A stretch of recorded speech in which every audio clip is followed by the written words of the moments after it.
Assalamualaikum warahmatullahi wabarakatuh. Selamat datang kembali dengan saya Bang RG. Sebelumnya saya mengucapkan ribuan terima kasih kepada teman-teman yang selalu mensupport channel ini. Dan semoga teman-teman selalu dalam keadaan sehat walafiat ya. Amin ya rabbal alamin. Saya ingin informasikan ada lagi 11 aplikasi yang berhasil digerebek pihak kepolisian ya. Sebelumnya ada 99 karyawan yang berhasil diamankan dan terdiri dari 14 aplikasi ya yang diketahui, dan polisi kembali lagi menggerebek di tempat yang sama, cuma rukonya berbeda. Jangan ditanggapin lagi ya jika ada beberapa DC yang masih menghubungi kalian ya, jika diantaranya aplikasi ini kalian ada pinjaman ya atau ada tagihan yang belum dilunasi. Jadi hapus saja aplikasinya, karena ini sudah dipastikan aplikasi ini ilegal, melanggar undang-undang. Dua undang-undang yang dilanggarnya, undang-undang ITE dengan Undang-Undang Perlindungan Konsumen. Oke, bisa teman-teman lihat saya mengambil informasi dari situs resmi Detik News ya. Pinjol yang dipimpin warga negara Cina di Jakut kelola 11 aplikasi ya. Ini daftarnya. Polisi menetapkan pria WN Cina YXC38 sebagai tersangka perusahaan pinjol PT Jeju Teknologi. Perusahaan tersebut diketahui mengelola 14 aplikasi. Ini bukan 14 ya, 11 aplikasi, ada kesalahan. Hal itu diungkapkan oleh Kabid Humas Polda Metro Jaya, Kombes Zulpan. Zulpan mengatakan pihaknya menemukan aplikasi-aplikasi yang dikelola PT Jeju Teknologi. Ini dari hasil pemeriksaan terhadap 26 unit CPU di kantor pinjol yang berlokasi di Penjaringan, Jakarta Utara. Barang bukti yang disita yakni HP yang terintegrasi dengan pinjol, 25 CPU berisi sistem aplikasi berbasis pinjol. Ujar Kombes Zulpan kepada wartawan di Polres Jakut Senin 31 Januari 2022. Jadi ini penggerebekannya itu di tepatnya di tanggal 27, dan hasil pendalaman dari pihak kepolisian itu ada 11 aplikasi yang dioperasi oleh kantor tersebut ya. Yang pertama Kisgo, yang kedua Kredito. Kredito ini yang ilegal ya, bukan yang berizin OJK. Yang ketiga Kotak Online, 4 Kredit Cair, Cash 365, Cash Plus, Doku, Dana Kilat, Pinjam Uang, Tas Rupiah, Uang Peti. Jadi ini ada 11 aplikasi yang berhasil digerebek lagi oleh pihak kepolisian ya. Oke, buat teman-teman yang saat ini masih ada gagal bayar di pinjol legal maupun di ilegal ya, yang terpenting saya ingatkan kembali di sini ya, teman-teman harus paham konsekuensinya ya, biar teman-teman bisa lebih tenang ya, tidak panik yang saat ini teman-teman rasakan ya. Apapun bentuk dari teror, baik pun legal maupun ilegal, bentuk pengancaman ya, jika yang legal bisa teman-teman laporkan ya ke otoritas jasa keuangan ya. Apalagi jika misalnya sudah menghubungi tetap kontak dan memuat narasi berbentuk fitnah atau apapun itu ya, bisa teman-teman laporkan ya. Ini kebanyakan legal memang dia selalu mengancam akan menghubungi ke tempat kerja ya, akan meminta tagihan kita, minta ditanggulangi oleh bos, atau dari HRD minta sebagai dipotong saja gajinya. Itu kan banyak seperti itu yang legal ya. Adapun bentuk-bentuk yang lain itu nggak usah ditanggapi ya. Itu biasa, itu DC hanya menakut-nakuti saja. Sejauh ini buktinya tidak apa-apa, proses ke hukum ya, terus mendatangi RT RW, sejauh ini tidak ada seperti itu. Jika mereka datang, langsung datang saja. Jadi yang terpenting fokus saja sama kegiatan pribadinya.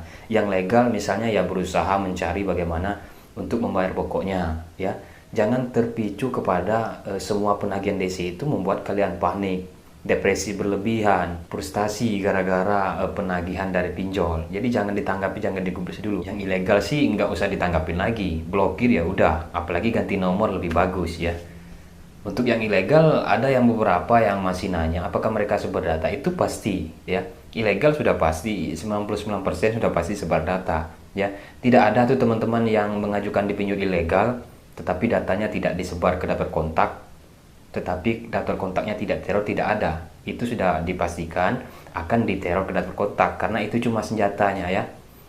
Nah, jadi tidak heran ya ketika gagal bayar itu sudah pasti kita alami jika pinjol di ilegal ya. Yang aman itu kecuali yang awalnya mengajukan pinjol ilegal dengan data fake, maksudnya data dipalsukan. Nah, itu baru aman ya. Seperti teman-teman yang lain mungkin yang pernah coba di pinjol ilegal dengan menggunakan data fake. Berarti ada 25 ya aplikasi pinjol ilegal yang sudah berhasil digerebek pihak kepolisian. Menurut saya, jika karyawan tersebut dilepaskan ya, tidak diberikan sanksi yang kuat, mereka tidak ada akan efek jerah, ya. Itu pasti mereka setelah dipulangkan mereka akan kembali lagi beroperasi di pinjol legal yang lainnya, ya. Maksudnya di pinjol ilegal itu sudah dipastikan. Karena ya sekedar hanya peringatan berupa materai mungkin seperti itu ya, saya juga tidak tahu bagaimana proses karyawan yang ditangkap ini. Ya kabarnya mungkin ya seperti itu, diberikan peringatan berupa materai jika mengulangi lagi atau ya seperti itu ya. Menurut saya jika tidak diberikan sanksi yang berat, mereka akan mengulangi ya kegiatan yang sama. Mereka akan mencari lagi, mereka tentu ya pasti mereka kembali beroperasi di pinjol perusahaan yang lainnya ya, atau bisa jadi perusahaan yang sama mengganti link, mengganti nama, jadi nggak akan ada habisnya nih pinjol ilegal ya, kecuali memang disapu bersih semuanya ya, bos-bosnya, semua perangkatnya ya, tidak ada tersisa. Ini kan mereka tentu saya rasa ada di daerah lain lagi ya, baik pun dari cabangnya ya, yang satu developer aplikasi, yang satu developer, mereka kan banyak berantai dia aplikasinya. Nah jadi seharusnya harapan kita bersama ya, harusnya diberikan sanksi yang berat jika mengulangi kejadian yang sama bekerja di pinjol ilegal. Ini kan banyak melakukan penagihan ini sebagai DC ini ya, yang bertindak semena-mena ini kan banyak anak di bawah umur. Di sini haruslah bimbingan dari orang tua ya kepada anak-anak yang di bawah umur ini, jangan bekerja di pinjol ilegal ya, itu dilarang negara, melanggar undang-undang, bisa terjerat pidana ya. Cuma ya ini kan mereka dipulangkan seperti itu saja ya. Semoga harapan kedepannya diberi sanksi yang berat oleh DC-DC yang sebagai penagih ini ya, yang melakukan tindak pidana ya, yang menyebarluaskan foto pribadi ke sosial media misalnya ya.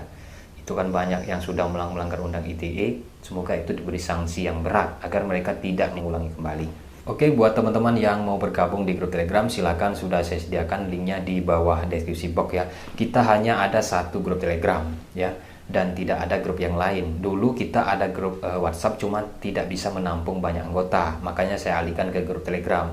Ada yang beberapa komentar, saya tidak punya grup Telegram, ya harus di-download dong. Jika kalian butuh, ingin gabung di grup ya, di situ saling memberikan solusi, saling menguatkan, penguatan mental ya, saling berkeluarga lah ya, biar kalian tidak sendiri. Karena hampir 80% sudah di dalam anggota grup itu mentalnya pada kuat semua. Jadi apapun bentuk cara-cara penagihan pinjol itu lewat saja, nggak mereka hiraukan. Jadi saya maunya seperti itu, teman-teman mempunyai mental yang kuat ya. Jadi tidak terlalu sekarang yang saat ini kalian rasakan, terlalu depresi ya, terlalu panik berlebihan ya, nggak tahu ya bagaimana kondisi sebenarnya. Jika yang mau bergabung silakan, saya tidak paksa ya. Jika kalian butuh, merasa butuh ya silakan bergabung ya. Oke, itu saja yang bisa saya informasikan. Terima kasih buat teman-teman yang sudah menyimak. Saya undur diri, Bang Ergi. Assalamualaikum warahmatullahi wabarakatuh.